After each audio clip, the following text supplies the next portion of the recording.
မင်္ဂလာပါရှင် DND Promise Channel ကနေကြိုဆိုလိုက်ပါတယ်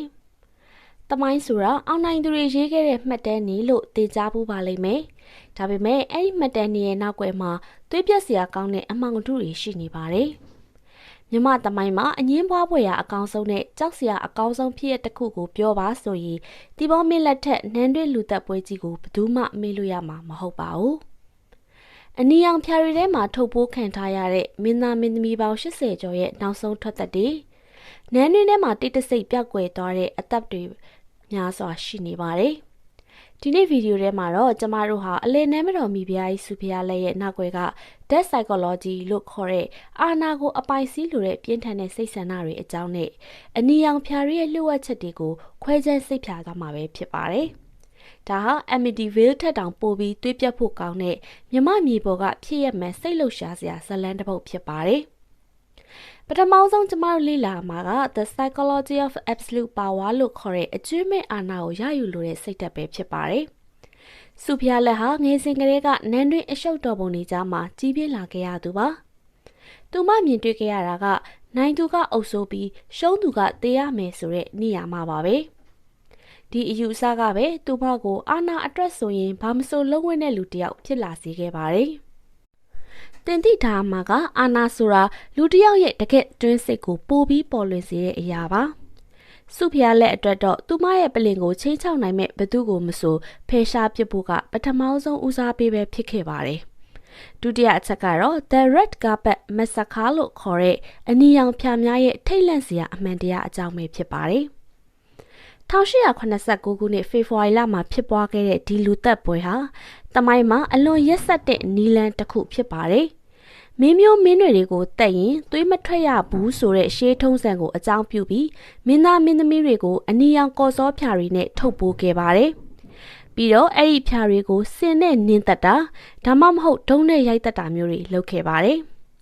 စိတ်ပညာအရာဒါကို dehumanization လို့ခေါ်တဲ့လူသားမဆန်အောင်ပြုမှုခြင်းလို့ခေါ်ပါတယ်။တက်ရမယ့်လူကိုဖြာနဲ့ထုတ်လိုက်ခြင်းအပြင်တက်မဲ့လူတွေဟာတစ်ဖက်လူရဲ့မျက်နှာကိုမမြင်ရတော့ပါဘူး။မျက်နှာချင်းမဆိုင်ရတဲ့အခါတက်ရတာပိုပြီးလွယ်ကူသွားစေပါတယ်။ဒါဟာရက်စက်တဲ့အာဏာရှင်တွေတုံးလေးရှိတဲ့စိတ်ပညာလှည့်ကွက်တစ်ခုပါ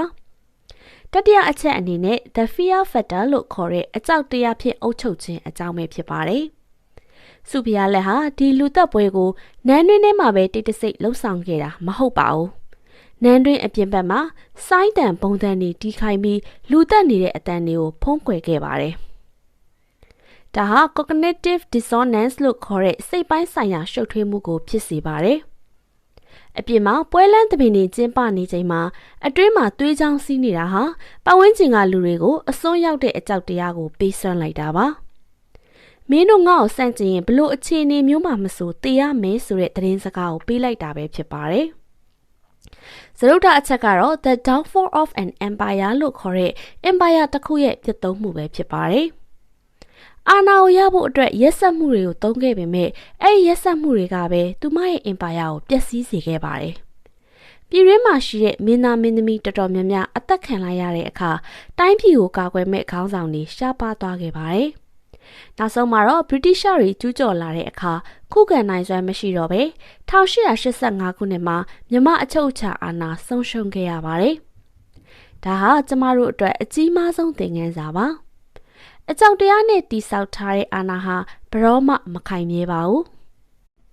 Machiavellianism လို့ခေါ်တဲ့ကိုယ့်အကျိုးအတွက်တပားသူကိုအသုံးချတာရက်စက်တာတွေဟာရေတိုမှာအောင်မြင်တယ်လို့ထင်ရပေမဲ့ရေရှည်မှာတော့ကိုယ့်ကိုယ်ပြန်လဲပျက်စီးစေတဲ့အရာတွေသာဖြစ်ပါတယ်။စုဖျားလက်ရဲ့ဘဝနောက်ဆုံးအချိန်တွေကိုကြည့်ရင်သူမဟာအိန္ဒိယနိုင်ငံရတနာဂီရီမှာနေနေတန်ပေးခံခဲ့ရပါတယ်။သူမဟာအရင်ကလိုအာဏာတွေမရှိတော့ဘူး။အနီရောင်ဖြာတွေမရှိတော့ဘူး။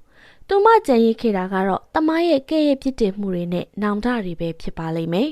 ။အောင်မြင်မှုဆိုတာအခြားလူတွေရဲ့အသက်ကိုနင်းပြီးတိဆောက်ရမယ့်အရာမဟုတ်ပါဘူး။တကယ် Alpha ခေါင်းဆောင်တစ်ယောက်ဆိုတာမိမိရဲ့အာဏာကိုသူတစ်ပါးကိုကာကွယ်ဖို့အတွက်ပဲအသုံးချရမှာပါ။ဒီ The Red Velvet Mystery အကြောင်းကိုသင်ဘလို့ထင်ပါသလဲ။စုဖျားလက်ဟာတကယ်ပဲရက်စက်တဲ့အမိဖျားတစ်ပါးလား။ဒါမှမဟုတ်နန်းတွင်းအခြေအနေတွေအရမဖြစ်မနေလှုပ်ဆောင်ခဲ့ရတာလား။သင်ရဲ့အမြင်ကို comment မှာမျှဝေပေးခဲ့ပါအောင်နော်။ မြမသမိုင်းမှာ Amityville ထက်တောင်ပိုပြီးနှက်နေတဲ့ထိတ်လန့်စရာကောင်းတဲ့ဖြစ်ရပ်တွေအများကြီးရှိပါသေးတယ်။ဒီလိုမျိုးမြမမြေပေါ်ကထူးဆန်းတဲ့ဖြစ်ရပ်မှန်တွေကို psychology အမြင်နဲ့ဆက်လက်တင်ဆက်ပေးသွားအောင်မှာမို့လို့ဗီဒီယိုကို like ပေးခဲ့ပြီး subscribe လုပ်ထားဖို့လည်းမမေ့ပါနဲ့ဦးနော်။အားလုံးပဲတမိုင်းရဲ့သင်ခန်းစာတွေကိုယူပြီးမှန်ကန်တဲ့ခေါင်းဆောင်မှုစိတ်ဓာတ်တွေကိုပိုင်ဆိုင်နိုင်ကြပါစေ။ကြည့်ရှုအားပေးခဲ့တဲ့အတွက်ကျေးဇူးတင်ပါတယ်ရှင်။